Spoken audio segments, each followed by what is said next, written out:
شهر رمضان الذي أنزل فيه القرآن هدى للناس وبينات من الهدى والفرقان فمن شهد منكم الشهر فليصمه ومن كان مريضا أو على سفر فعدة من أيام أخر.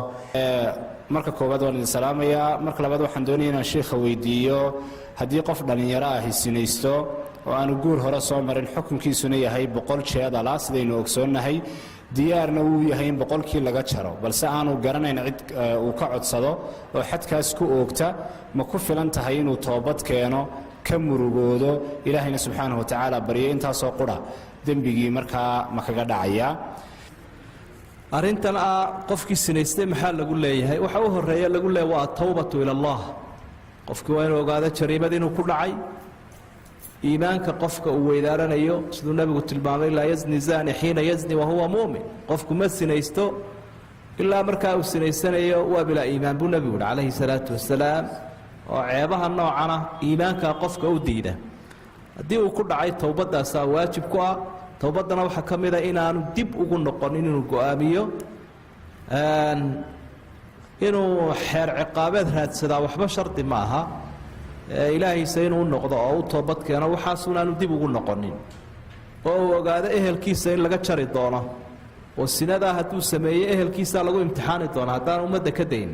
towbadaas baa waajib ku ah.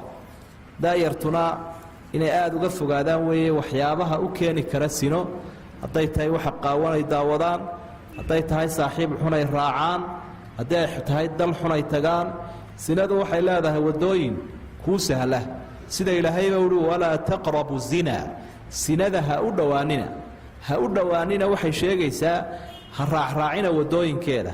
gabadha jinnabiyo lala sheekaysto, iyadoo la daawado, iyadoo lala gooni noqdo, iyadoo la taabto, waxaasoo dhan waa u dhawaanshaheeday ka mid yihiin qur-aanku diiday. marka iimaanka dadku yaraaday fitnoobaanna way sii badataa. baryahan dambena sinadu dabadiiyo gudaba way soo korodhay oo qaar xaas laa sinaysta oo qaar dhallinyaraabaa sinaysta oo ceebtaas waxay sheegaysaa iimaan xumo dadkii oo sii ibtiloobaya. aafaadkan dhacay iyo waxaan isgaadhsiintan oo dadkii ay ku ibtiloobeen. marka dadku ilaahay ha ka cabsadaan. cawradoodana ilaahay uu nicmadaa uu siiyeyna yay xaaraan ku isticmaaleen. towbadaas baana waajiba.